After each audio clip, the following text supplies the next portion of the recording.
지금부터 나오는 영상은 실제 피해자들의 웨딩 영상입니다.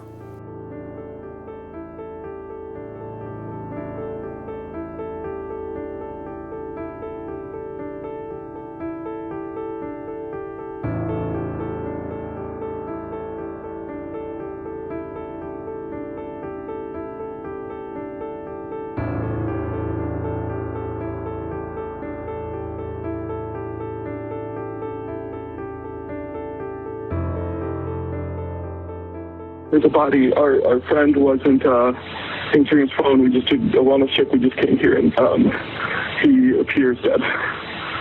Okay. There's blood.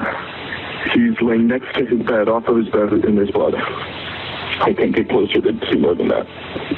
Okay, so you can tell he's obviously not breathing or anything. Yeah. Is it like huddle, like you know? Does he look like? It doesn't look puddled. I can't look. Okay. All right. Understand.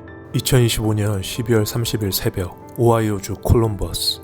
조용한 주택가 바이랜드 파크의 한 가정집. 안에는 2명의 어린아이가 잠들어 있었다. 그리고 그 아이들의 부모는 집안 안방 안과 현관문 앞에서 이미 총상을 입고 숨져 있었다. 외부 침입이나 어떤 강도의 흔적도 없었다. 현장에는 그 어떤 총기도 남아있지 않았다. 단지 2구의 시신, 그리고 어둠 속에 홀로 남겨진 2 아이들만이 있었다. 누군가는 이 집을 알고 있었고 이 가족을 알고 있었다.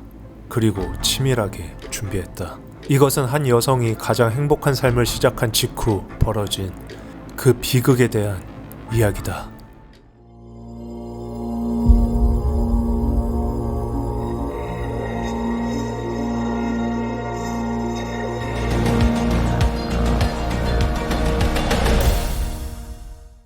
안녕하세요. 충실파의 UPD입니다. 오늘 소개해드릴 이 사건은 2025년 연말 미국 오하이오주 콜럼버스에서 발생한 부부 이중살인 사건입니다. 이 사건은 피해자 부부의 집 안에서 단 한 번의 소리도 외부로 새어나오지 않은 채 벌어졌고 2명의 어린아이가 살아있는 상태로 현장에서 발견되면서 미국 전역을 충격에 빠뜨렸습니다. 저는 이 사건의 신뢰성을 위해 콜럼버스 경찰국이 공개한 공식 수사자료 및 법원 기소장, 프랭클린 카운티 법원에서 공개된 봉인 해제 선서 진술서 전문, 그리고 CNN, MBC, 폭스뉴스 등 현지 주요 언론 보도를 모두 교차 검증하여 이 대본을 작성하였습니다. 이 사건의 가장 충격적인 비하인드 스토리와 범행 동기는 영상 후반부에 공개되니 영상 끝까지 시청해주시면 감사드리겠습니다. 마지막으로 저희 채널의 비공개 동영상 모두를 시청하실 수 있는 멤버십 프로그램에 많은 참여 부탁드리겠습니다. 그럼 시작합니다. 스펜서 테페와 모니크 테페. 콜럼버스는 오하이오주의 주도로 오하이오 주립대학교를 중심으로 발전한 젊고 활기찬 도시입니다. 그 중에서도 바이랜드 파크는 조용한 주택가로 젊은 가족들이 뿌리를 내리고 살아가는 동네입니다. 그리고 그 바이랜드 파크의 놀스포스 스트리트 1411번지에 한 신혼부부가 살고 있었습니다. 스펜서 루이스 테페는 1988년 12월 9일 오하이오주 신시내티에서 태어났습니다. 오하이오 주립대학교에서 생물학과 스페인어로 이중 학사학위를 취득했고 같은 대학의 치과대학원에서 2017년 치과의사 면허를 취득하였습니다. 그는 학창시절 빅브라더스 빅시스터스 봉사단체에서 청소년 멘토링 활동을 했을 만큼 따뜻하고 성실한 사람이었죠. 2024년 3월부터는 오하이오주 콜럼버스에 위치한 아테나 덴탈 디포 치과에서 일하고 있었죠. 동료들이 그를 묘사하는 단어는 한결같았습니다. 항상 시간을 칼같이 지키고 무슨 일이 있어도 반드시 미리 연락해 주는 자상한 사람. 항상 입가에 미소를 띠고 있는 사람. 그는 그런 사람이었습니다. 모니크 프랜시스 테페는 1986년 10월 14일 일리노이주 시카고에서 태어났습니다. 생후 1살 때 가족이 오하이오주 워딩턴으로 이사하면서 그곳에서 자랐죠. 오하이오 주립대학교에서 인간 생태학 학사학위를 받았고 이후 어린이집 교사로 일하면서 동시에 유아교육 석사과정을 밟고 있었습니다. 전국적인 보험사 네이션와이드에서 근무하기도 했죠. 그녀는 항상 밝고 온화한 성품을 가진 아주 개방적인 여성이었고 무엇보다 2 아이의 엄마로서 가족을 중심에 두고 사는 여성이었습니다. 30 중반의 스펜서와 모니크는 우연히 켠 데이트 앱에서 처음 만났습니다. 첫 대화를 시작한 순간부터 서로에게 이 사람이다 라는 느낌을 받았다고 합니다. 둘은 2018년부터 긴 대화와 교감을 이어갔고 마침내 2020년 12월 13일 오하이오 콜럼버스에서 결혼식을 올리게 됩니다. 그 둘은 결혼 후 2022년에 딸을, 2024년에 아들을 낳았고 바일랜드 파크의 새 집에서 새 삶을 시작합니다. 2019년에 지어진 침실 3개짜리 약 70평의 그 하우스는 스펜서가 2020년 5월 처음으로 대출을 받아 직접 구입한 집이었습니다. 그것은 그가 가족을 위해 마련한 새 출발의 상징이었습니다. 그러나 와이프 모니크에게는 아무도 몰랐던 과거가 하나 있었습니다. 과거에서 온 그림자, 마이클 데이빗 맥키. 마이클 데이비드 맥키는 1986년 6월 29일생으로 모니크와 동갑이었습니다. 그는 오하이오주 자네스빌 출신으로 비숍 로스크랜스 고등학교에서 미식 축구 선수로 활약할 만큼 건강하고 신체 능력이 뛰어난 학생이었죠. 그리고 그는 2014년 오하이오 주립대학교 의과대학을 졸업하고 의사면허를 취득합니다. 그가 선택한 전문 분야는 혈관외과였습니다. 이후 버지니아의 캘렐리온 클리닉에서 레지던트 과정을 밟으며 혈관외과 전문의의 길을 걷기 시작했습니다. 그리고 그 캘렐리온 클리닉에서 레지던트로 일하던 2015년 8월 마이클 맥키는 모니크와 결혼합니다. 하지만 그 둘의 결혼 생활은 오래가지 못했죠. 결혼한 지 불과 7개월 만인 2016년 3월 둘은 별거에 들어갔고 이듬해인 2017년 6월 혼인관계는 공식적으로 종결되었습니다. 결혼이 끝난 이유는 단순한 성격 차이가 아니었습니다. 모니크의 가족과 지인들은 훗날 수사관들에게 맥키가 결혼기간 동안 모니크에게 신체적, 성적 폭력을 가하고 그녀를 향해 여러 차례 살해 협박을 했다고 진술합니다. 법원 기록에 따르면 맥키는 모니크에게 다음과 같은 말을 했다고 전해집니다. 언제든지 너를 죽일 수 있다. 너의 옆집을 사서 평생 지켜보겠다. 너는 영원히 내 것이며 내 아내이다. 그 말들은 이혼 이후에도 수년간 모니크의 가슴속에 공포로 남아있게 됩니다. 이혼 후 맥키는 버지니아를 떠나 라스베이거스로 이주하였고 혈관외과 전문의로서 독자적인 커리어를 쌓아갑니다. 이후 메릴랜드 대학병원에서 혈관외과 펠로우십까지 마친 그는 2022년부터는 일리노이주 록포드의 OSF 세인트 앤서니 메디컬 센터에서 혈관외과 전문의로 근무하게 됩니다. 그는 외부에서 보기엔 정말 성공한 의사였습니다. 하지만 그의 내면 어딘가에서는 무언가가 끊어지지 않고 있었습니다. 그리고 모니크는 그런 맥키와의 과거를 뒤로하고 8년 후에나 스펜서를 만나 새 삶을 시작한 것이었습니다. 악몽의 전야, 그는 이미 와 있었다. 2025년 12월 6일 토요일 스펜서와 모니크 테페 부부는 친구들과 함께 인디애나폴리스에서 열리는 빅10 챔피언십 풋볼 경기를 관람하기 위해 집을 비웠습니다. 그날 콜럼버스의 노스포스 스트리트 1411번지 그들의 집은 텅 비어 있었죠. 하지만 그 집 주변의 감시 카메라는 24시간 돌아가고 있었고 그 CCTV 중 한 카메라에서 놀라운 장면이 찍힙니다. 후드를 뒤집어 쓴 한 인물이 그 집 뒤편 골목에 나타나 집 마당을 걸어 들어갔다가 몇 시간 후 다시 나오는 모습이 포착된 것이었습니다. 그날 모니크는 경기 도중 갑자기 자리를 박차고 호텔로 먼저 돌아갑니다. 스펜서는 이후 친구들에게 모니크가 전 남편 맥키와 관련된 어떤 일 때문에 크게 흔들린 것 같다고 말했습니다. 그녀가 무엇을 알았는지, 무엇이 그녀를 그토록 불안하게 만들었는지는 아직도 밝혀지지 않았습니다. 하지만 그 일이 있고 채 한 달도 지나지 않아 이 모든 것은 돌이킬 수 없는 결말로 치닫게 됩니다. 그리고 2025년 12월 29일 스펜서와 모니크는 지인과 동료들에게 마지막으로 연락을 주고받습니다. 정말 여느 때와 같은 평범한 일상이었죠. 그런데 그것이 두 사람의 마지막 소식이었습니다. 새벽의 총성, 아무도 듣지 못한 그날 밤. 2025년 12월 30일 12시 30분경 바일랜드 파크의 그들의 하우스에서는 어린 두 아이들이 이미 안방에서 잠에 빠져 있었고 부모인 스펜서와 모니크는 다음날 아침에 출근할 준비를 마치고 방금 막 잠에 들었습니다. 그리고 8시간이 지난 아침 8시 스펜서가 근무하는 치과인 아테나 덴탈 디포 치과가 오픈했지만 1시간이 지나도 치과의사 스펜서는 나타나지 않았습니다. 그것은 전례가 없는 일이었죠. 그날은 정말 중요한 예약 손님이 아침 일찍 예약이 되어 있었기에 그가 미리 연락 없이 갑자기 출근을 안 할 이유가 없었습니다. 동료들은 즉시 그에게 연락을 시도했고 그의 아내에게도 연락을 시도했지만 아무도 전화를 받지 않았습니다. 오전 9시 3분 치과 사무장 마크 발로스 박사는 직접 911로 신고합니다. 그는 항상 정시에 출근하고 무슨 일이 있으면 반드시 연락을 주는 사람입니다. 아니어도 연락이 안 되는 것이 너무나 걱정됩니다. 그의 목소리에는 설명할 수 없는 불안감이 담겨 있었죠. 하지만 출동한 첫 번째 경찰관은 엉뚱한 주소로 출동하였습니다. 어떤 이유에서인지는 모르겠으나 번지수가 완전히 틀린 다른 하우스로 출동한 것이었죠.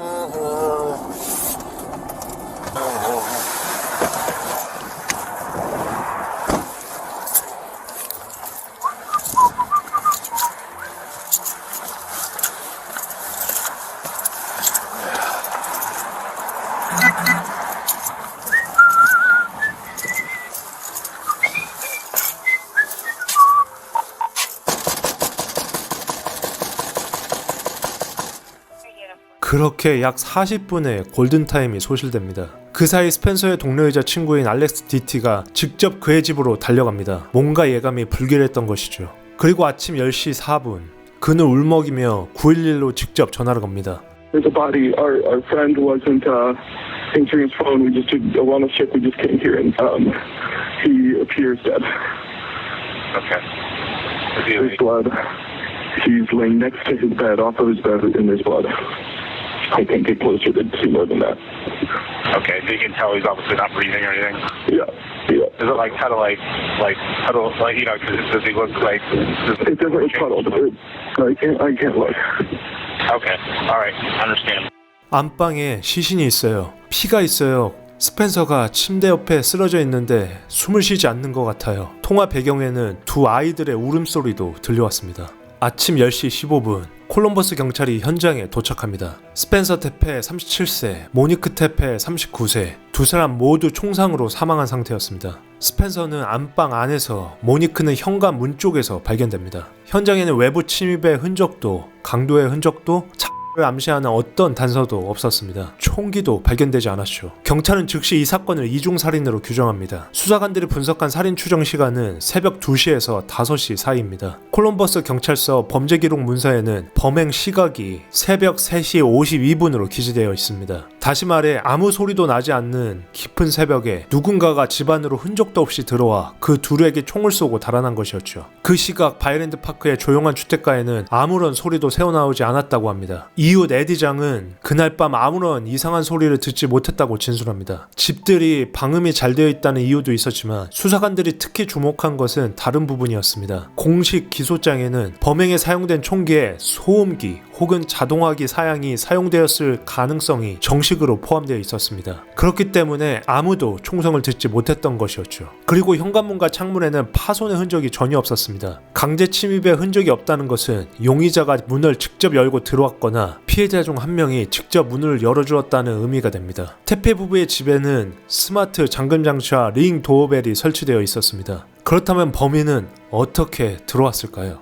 이 부분은 수사에서 여전히 중요한 쟁점으로 남아 있습니다. 그리고 이후 프랭클린 카운티 검시관이 실시한 공식 부검 결과 스펜서는 머리, 목, 가슴, 상체 등에 총 7발을 맞은 것으로 확인되었고 모니크는 얼굴, 가슴, 복부 등에 총 9발을 맞은 것으로 확인되었습니다. 두 사람 모두 사망에 이르는 데 걸린 시간은 수초에서 수분 이내였다고 기록되어 있습니다. 특히 모니크의 경우 일부 총상은 근거리 사격에 의한 것으로 분석되었습니다. 이것은 단순한 우발적 범죄가 아니라는 말이 되죠. 현장에서 수사관들이 수거한 증거물은 탄피 3발을 포함한 총 29점의 증거물, 15점의 지문 자료, 그리고 400여 장의 현장 사진, 마지막으로 DNA 및 혈흔 샘플이었습니다. 이 모든 것들이 이후 수사의 결정적인 열쇠가 됩니다. 추적, 그리고 체포, 카메라가 기억한 것들. 콜럼버스 경찰 살인수사팀이 가장 먼저 집중한 것은 감시 카메라 영상이었습니다. 테페 부부의 집이 위치한 노스포스 스트리트 일대는 여러 방향으로 CCTV가 설치되어 있었고 경찰들은 그 영상들을 하나하나 분석하기 시작합니다. 그 결과 3대의 CCTV 중 1대의 카메라에서 범행 전후 시각대에 1대의 은색 SUV가 테페 부부의 집 근처로 오가는 장면이 확인됩니다. 그 SUV는 범행 직전 콜럼버스에 도착했고 범행 직후 콜럼버스를 빠져나갔습니다. 그리고 그 차량에 달린 번호판은 도난 번호판이었죠. 하지만 수사관들은 차량 자체의 외형적 특징들, 특유의 윈도우 스티커 등을 근거로 해당 차량을 끝까지 추적합니다. 그리고 그 차량은 일리노이주 록포드 지역의 주소와 연결되어 있음을 알아냅니다. 그 주소와 연결될 인물은 다름 아닌 마이클 데이비드 맥키, 39세 혈관 외과 전문의였습니다. 그는 모니크의 전 남편이기도 했죠. 수사관들은 즉시 맥키의 배경을 들여다보기 시작했고 거기서 발견한 것들은 하나같이 충격적이었습니다. 모니크의 가족과 지인들은 그가 결혼 중에 그녀를 폭행하고 수차례 살해 위협을 가했다고 진술합니다. 이 모든 행동들을 참지 못한 모니크는 생존을 위해 이혼 소장을 접수한 것이었습니다. 그리고 수사관들은 결정적인 증거를 하나 더 확보합니다. 맥키의 시카고 아파트에서 압수한 총기 중 하나가 국가 탄도학 데이터베이스 분석을 통해 테페 부부의 집에서 발견된 탄환과 일치한다는 결과가 나온 것이었죠. 그리고 수사 기록에 따르면 맥키는 그 이전부터 이미 그들의 동네 콜럼버스를 자주 오고 가며 그녀를 스토킹하고 있었다는 사실이 밝혀집니다. 그의 차량으로 특정된 은색 SUV는 살인이 일어나기 수주 전부터 테페 부부의 집 근처 감시 카메라에 반복적으로 포착된 것이었죠. 더욱 충격적인 것은 그 차량에 달린 번호판이 도난 번호판이었다는 사실이었습니다. 오하이오주 번호판과 애리조나주 번호판을 번갈아 달고 그는 도시를 드나들고 있었습니다. 총 800마일이 넘는 약 1400km가 넘는 거리를 오고 갔던 것이었죠.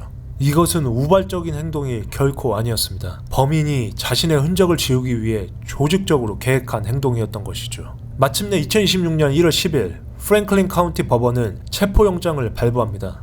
그리고 같은 날 맥키는 일리노이주 록포드 지역의 한 칙필레 레스토랑 인근에서 위니베이고 카운티 보안관실에 의해 체포됩니다. 그는 아무런 저항을 하지 않고 체포에 응합니다. 그리고 1월 12일 일리노이 법원에서 송환 심리를 스스로 포기하고 오하이오 주로의 이송에 동의합니다. 마치 모든 것이 끝났다는 것을 알고 있었던 것처럼 행동하였죠. 1월 14일 콜럼버스 경찰서장 일레인 브라이언트가 공식 브리핑을 통해 이 사건이 무작위 범죄가 아닌 가정폭력에 기반한 표적 살인임을 공식 발표합니다. 그리고 1월 16일 프랭클린 카운티의 대배심은 마이클 데이비드 맥키에게 가중살인 4건, 가중 주거침입 1건을 포함한 다중기소를 확정합니다. 기소장에는 범행의 소음기 혹은 자동화기가 사용되었다는 내용 역시 명시되었죠. 하지만 2026년 1월 23일 오후 1시 법정에선 맥키의 변호인은 모든 혐의에 대해 무죄를 주장합니다. 그는 그 둘을 결코 살해한 적이 없으며 그 집 주변을 갔던 것은 사실이나 직접 집에 들어가 총을 쏴 죽이지 않았다는 것이었죠. 이렇게 맥키와 그의 변호인은 계속해서 부인하며 이 사건의 시간을 연기하고 있습니다. 자신에게 유리할 증거나 알리바이, 증인들을 기다리는 것처럼 재판을 계속 연기해 어떻게 해서든 형량을 낮추려는 전략을 쓰고 있는 거죠. 이렇게 이 재판은 아직도 진행 중입니다.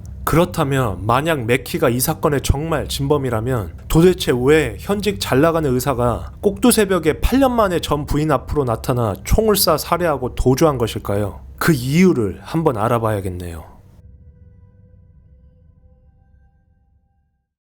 UPD의 비하인드 스토리.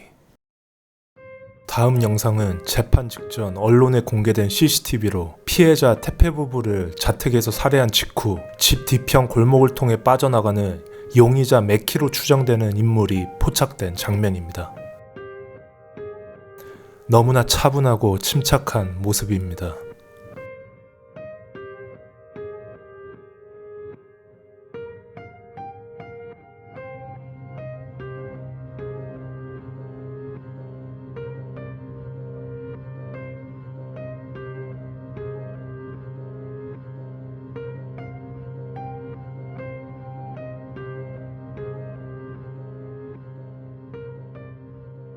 이 사건을 처음 접했을 때 저 UPD가 가장 충격받았던 부분은 맥키가 현직 혈관외과 전문의라는 사실 그 자체가 아니었습니다. 사실 이 사건 이후에 밝혀진 피해자 중 한 명인 모니크 테페의 친한 친구의 진술로는 모니크가 전 남편 맥키와의 결혼 생활에서 실제 원치 않는 성관계 성을 여러 차례 당했고 매 관계를 할 때마다 목을 죽여버리겠다는 협박을 당했다고 항상 친구에게 울며 털어놓았다고 합니다. 이 정도로 맥키와의 결혼 생활이 모니크에게는 지옥 같았던 것이죠. 그 정도로 용의자 맥키는 교활하고 악한 사람이 맞았던 겁니다. 그러면 최근 사건 이후로 다시 돌아와 볼까요? 맥키의 범행에 대해서 제가 가장 소름 끼쳤던 건 2가지 사실이었습니다.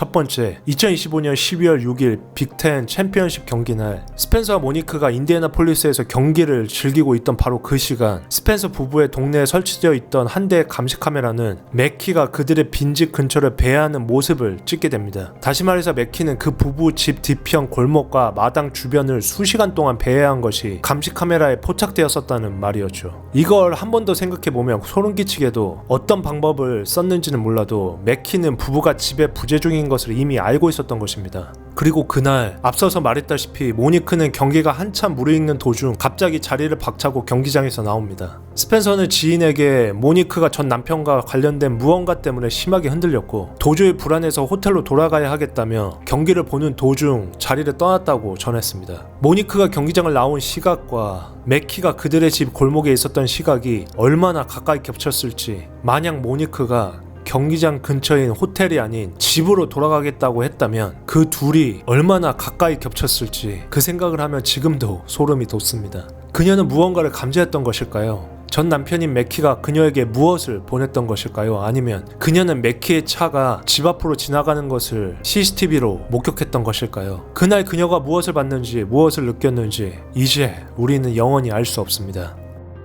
두 번째로 제가 가장 소름 끼쳤던 사실은 법원 기소 문서에는 맥키가 사용한 총기에 소음기 혹은 자동화기 사양이 포함되어 있다는 내용이 담겨 있었다는 것입니다. 그렇기 때문에 두 아이를 포함한 집안의 그 누구도, 그리고 인근 주민 그 누구도 총성을 듣지 못했다는 것입니다. 소음기를 갖춘 무기를 준비하고 도난 번호판을 달고 수주에 걸쳐 집 주변을 사전 답사하고 빈집을 직접 확인하고 그리고 새벽 3시에 어둠 속으로 들어온 것입니다. 이 모든 것은 단 하나의 결론을 가리킵니다.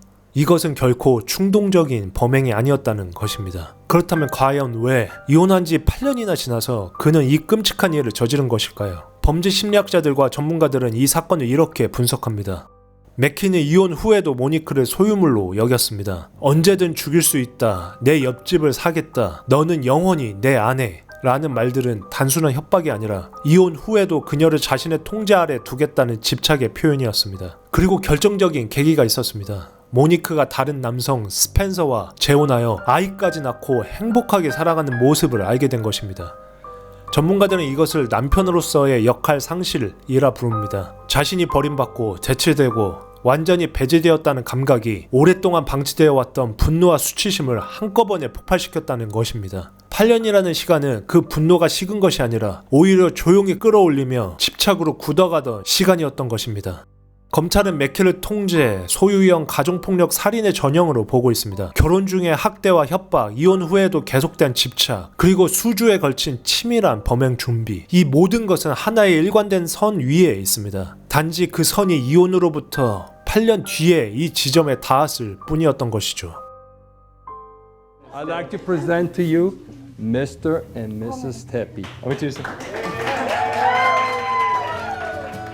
스펜서 테페는 자신이 사랑하는 두 아이의 아버지였습니다. 모니크 테페는 그 아이들의 어머니였고 자신의 새 삶을 위해 모든 것을 다시 시작한 사람이었습니다. 그녀는 과거의 폭력에서 벗어나 새로운 사람을 만나 가정을 이루었습니다. 그것이 그녀가 할 수 있었던 최선이었죠. 하지만 그녀의 전 과거는 사라지지 않았습니다. 그 참혹했던 과거는 은색 SUV를 타고 도난 번호판을 달고 다시 새벽 3시의 어둠 속으로 조용히 찾아왔습니다. 그리고 20발에 가까운 총알을 퍼붓고 도망갔죠. 현재 4살과 1살인 두 아이는 부모를 잃었습니다. 그리고 그 아이들을 위한 고펀드미 모금 캠페인에는 이미 수많은 미국인들이 기부를 이어가고 있습니다. 그것이 이 비극 앞에서 사람들이 할 수 있는 작은 위로였던 것이죠. 이 사건은 아직 재판이 진행 중입니다. 마이클 데이비드 맥키는 지금 이 순간에도 무죄를 주장하고 있습니다. 하지만 증거들은 말하고 있죠. 카메라는 기억하고 있습니다. 그리고 정의는 반드시 그 두 사람과 그 아이들 곁에 있어야 할 것입니다.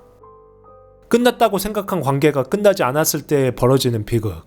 여러분은 이 사건을 보며 어떤 생각이 드셨나요? 댓글로 이야기해 주세요.